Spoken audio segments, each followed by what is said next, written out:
Today I will be doing the eyes and ears portion of the health assessment for this week. I'll be splitting the video into two due to difficulties uploading to YouTube. Today we are with our patient, my girlfriend Caitlin. So starting out, we're going to take a look at her eyes. We're going to take a look at the eyelids first off. See if there's any drooping or the eyelids going in on themselves. And there's no sign of that. They're looking perfectly symmetrical. And next I'm going to take a look at her eyelashes and eyebrows. Check to see if there's even distribution, symmetry, and there is. There's no sign of little critters running around there. All right, and next I'm going to take a look at the sclera, or the white of her eye. And it is looking healthy there. There's no signs of inflammation. There's no lesions or anything that shouldn't be there. And next I'm going to take a look at the iris, take a look at the colors of her eyes. Once again, there's no signs of lesions, any scratching. They're very symmetrical to each other. And next I'm going to move to the side to observe her corneas and take a look. So just stare straight ahead for me. All right, and her corneas are looking good. They're looking opaque, and like there's nothing in there that shouldn't be. All right, and for the next portion of this exam, I'm going to have you tilt your head back for me, and I'm going to take a look at the conjunctiva. All right, and in both eyes, there's a healthy pink color. There's no fluids coming out that there shouldn't be, and no sign of inflammation. All right, and for the next portion, I'm going to be testing your eyeballs. So if you could just close them for me real quick. Just gonna lightly palpate them, just check for tenderness and firmness. And they're feeling nice and firm, no mushiness. And I'm going to check your lacrimal glands, which is just below the edge of your eyebrows. So if you close your eyes for me, I'll just lightly palpate there. Any tenderness? No.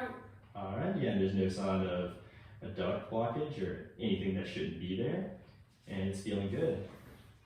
All right, and for the next portion of the exam, I'll be doing the papillary light reflex, in which we'll see how her pupils respond to light. So first of all, I'm going to inspect her pupils, and they're looking symmetric on both sides. All right, and next, I'm going to see how her eyes respond to light. Normally I would have an otoscope for this, but since we do not have an otoscope, I will be using my pen light. So if I could have you just look straight ahead, then take a look at this light. I'll just slowly go closer, and as I get closer, her pupils are getting smaller, which is the natural reaction to light, which is good. And next, I'm going to check for accommodation, which is to see if her eyes properly adjust. So I'll have you look straight ahead. I'm going to hold my finger out, and now watch my finger as it gets closer.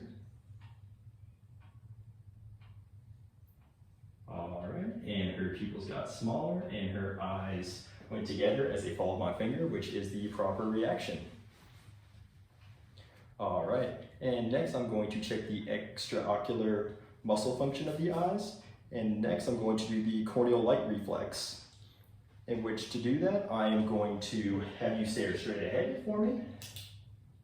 I'm going to hold the otoscope out here, the light, and just have you stare straight ahead, don't look at the light. And the light is appearing in the exact same spot in both eyes, which shows that her eyes aren't deviating and they are staying where they should be. All right, and now I will have you follow my finger. So just look straight at my finger, and I'm going to move in a clockwise formation and make sure her eyes follow my finger. Good. Good, good, and good. And then for the next portion of the eye exam, I'm going to do the cover test, in which I will cover one of her eyes. I'll have her stare straight ahead, cover one eye, and when I remove it, she should be still staring straight ahead, which she is. Her eyes aren't deviating. I'm going to test it on this side. Just stare straight ahead, and good. All right, and for the next portion of the exam, we'll test the central visual acuity, For that, we would normally take her to the Snellen eye chart. Since we do not have one here, I will just walk you through this. I would take her to the eye chart, stand about 20 feet back, and have her with both eyes read the smallest line she could read. Then I would have her cover her right eye and read the smallest line she could read, and then cover her left eye and do the same. And then I would document the results. And for the last part of the eye exam, I'm going to be testing her peripheral vision. So I'll be taking a twitching finger over here, holding it to the side beside her, and then she will tell me when she sees it. Now. Excellent. Now. Excellent. All right, now moving on to the ear portion of the exam. My apologies. We first want to start out with inspecting. So we just want to brush her hair back a little bit here. Going to take a look at her ears, check for symmetry, any obvious lesions or things that do not belong there, any eczema, and there's none. Looking good. Next, I am going to check the position of her ears. They should be in line with the edge of her eyes, and both of them are, which is perfect. And then I'm going to take a look at her external auditory meatuses. In the side here, if you could just turn your head real quick for me. Oh, sorry, other way. Yeah, we'll be checking right around here. And there's no sign of swelling, inflammation, or anything that shouldn't be there, which is good. All right, next I'll be palpating her ears, and during palpation, I'll be checking for the 4 T's: turgor, tenderness, temperature, and texture. So, I'll be starting out with the pinna of the ear. Any tenderness? Nope. Let me check this side. Any tenderness? Nope. And everything's feeling good. Next, I'm going to check the tragus of the ear. Any tenderness? Nope. All right. And then I'll move on to the mastoid process. Feeling any tenderness? Nope. Excellent. All right. And next, I'll be testing her hearing. To do that, I will be doing the voice test, in which I will be whispering a word behind her, a couple feet behind her, and seeing if she can hear what I say. Golden Retriever. Good, good.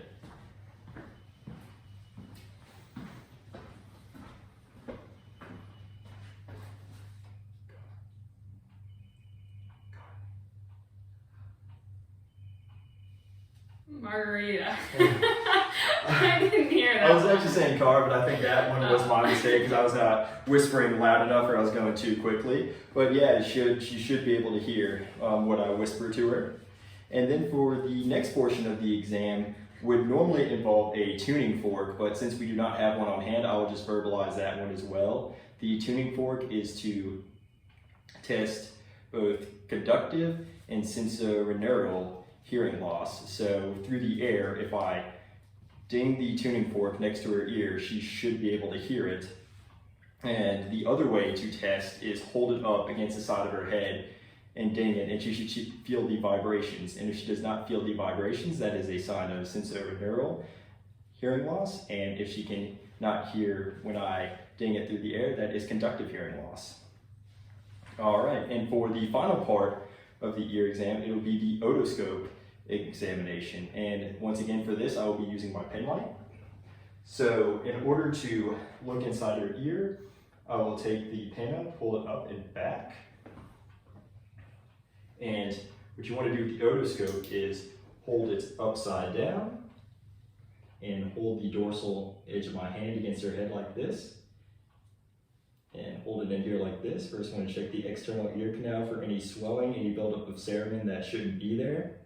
And then I want to check the tympanic membrane to see if it has the color it should, which is pearly gray. See if there's any swelling, make sure it's flat, make sure it's not sunken or anything like that. And then I would check on the other side, also holding my hand upside down. Oh, my apologies. I realized when I was doing the whispering test, I forgot to have my patient occlude the other ear. So I'm going to go do that now. All right. And if you could cover your other ear for me. All right. And repeat what I said. Margarita. Margarita. Good, good, good.